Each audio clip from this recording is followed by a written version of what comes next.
ఒక వృద్ధుడి కోసం 48 గంటలుగా search operation కొనసాగుతూనే ఉంది. డ్రోన్ కెమెరాలతో సెర్చ్ చేస్తున్నారు, అయినా నో యూజ్ దొరకలేదు. సో ఒక వృద్ధుడు అడవిలో తప్పిపోయారు. అనంతరం కూడా డ్రోన్ కెమెరాస్ తో సర్చ్ చేస్తున్నా అక్కడ ఆచూకీ దొరకలేదు. అసలు ఆయన ఏమయ్యాడు? ఆయన పేరు గంగన్న ఆచూకీ ఇంకా దొరకరాలేదు. ఇంతకీ గంగన్న అసలు ఎక్కడున్నాడు, ఏమయ్యాడు అనేది ఇప్పుడు ఆయన కుటుంబ సభ్యులను టెన్షన్ పెడుతున్న క్వశ్చన్స్.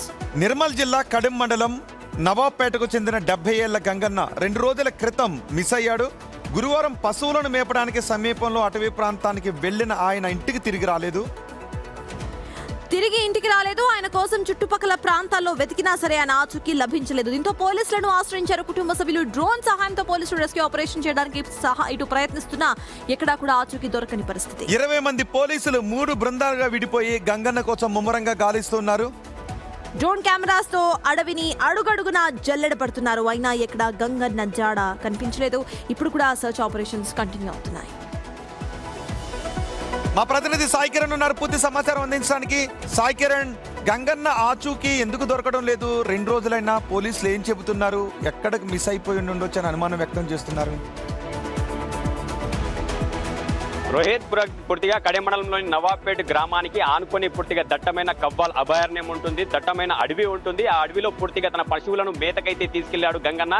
గురువారం నాడు తీసుకెళ్లాడు. గురువారం నాడు భారీ వర్షాలు ఉన్నాయి జిల్లా వ్యాప్తంగా. పూర్తిగా ఆ వర్షాల నేపథ్యంలో, ఆ వర్షాలు కురుస్తున్న అప్పుడే పూర్తిగా ఇటు చెట్టు కింద ఎక్కడన్నా తల దాచుకుని ఉంటాడా అని అయితే అనుమానిస్తున్నారు ఒకవైపు. మరోవైపు ఆ రోజు కూడా వాగులు వంకలు ఉప్పొంగి ప్రవహిస్తున్నాయి. అదే అడవిలో ఏదైతే నవాబ్పేటగా ఆనుకొని ఉన్న అడవిలో పూర్తిగా ఏదైతే మేతకు తీసుకెళ్లాడు ఈయన, ఆ అడవిలో ఒక 2-3 వాగులు ఉన్నాయి. అవి కూడా ఆ రోజు ఉప్పొంగి ప్రవహిస్తున్నాయి.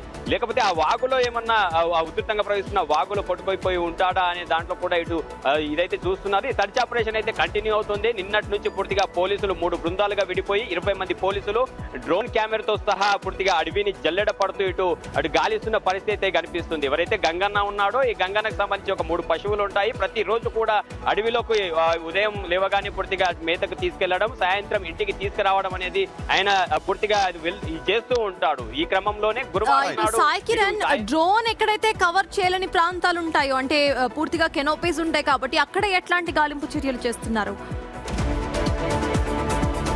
అడవి ప్రాంతంలో పూర్తిగా ఇటు గ్రామస్తుల సహాయంతో ఇటు పోలీసులు 3 బృందాలుగా విడిపోయి ఈ సర్చ్ ఆపరేషన్ అయితే కొనసాగుతుంది. గత సంవత్సరం సరిగ్గా ఇదే సమయంలో ఇటు దస్తూరాబాద్ మండలం కడెంకు పక్కనే ఉన్న దస్తూరాబాద్ పశువుల జాడుందా? పశువులను తోలుకుని వెళ్ళాడు, గంగన్న లేడు. పశువులు ఉన్నాయా?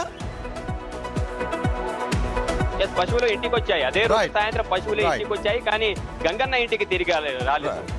సాయి కిరణ్, గంగన్న కోసం పోలీసులు 3 బృందాలుగా విడిపోయి డ్రోన్లతో సెర్చ్ ఆపరేషన్ చేస్తున్నారు. అక్కడున్న స్థానికుల సహాయాన్ని కూడా తీసుకుంటారు.